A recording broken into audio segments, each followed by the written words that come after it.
মদিনার অল্প সংখ্যক এবং মক্কার অল্প সংখ্যক 313 জন মুহাজির আনসারী সাহাবায়ে কেরামের সার্বিক চেষ্টা প্রচেষ্টা আত্মত্যাগ কুরবানি নবী প্রেমে বলিয়ান হয়ে তারা মক্কার কাফেরদেরকে পরাজিত করে ইসলামের পতাকা সমুন্নত করে হয়েছিল 17 রমজান বদর দিবসে। জোরে বলেন সুবহানাল্লাহ।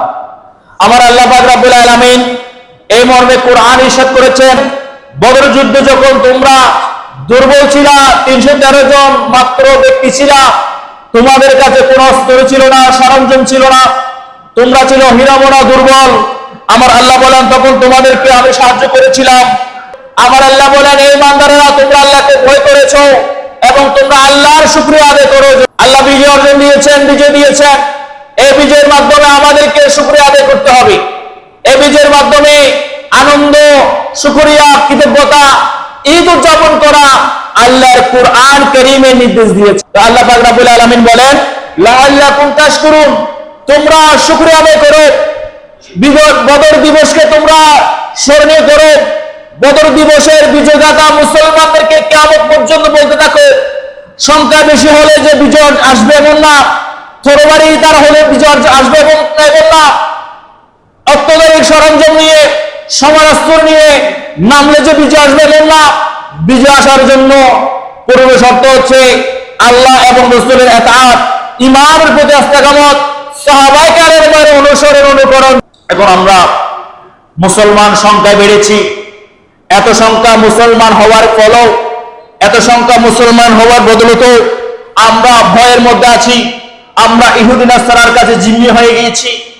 অথচ সংখ্যা ছিল 313 জন, ওদিকে মক্কার কাফের মুশরিক ছিল 1000 জন। এই 1000 জন মক্কার কাফের মুশরিকদের সঙ্গে তাদের কাছে সমরাস্ত্র ছিল, তাদের কাছে ডাল ছিল, তরবারি ছিল, অত্যাধুনিক যুদ্ধযান ছিল, উট ছিল, ঘোড়া ছিল। আর এত কিছু থাকার পরও আল্লাহ পাক রব্বুল আলামিনের প্রতি ঈমান, রাসূলের প্রতি ইস্তেকামত, বিশ্বাস থাকার কারণে আল্লাহ পাক রব্বুল আলামিন রমজান রোজা সারাদিন রোজা রেখেছে। মুসলমানদের কাছে ইফতার করার মতো কোনো সামগ্রী ছিল না।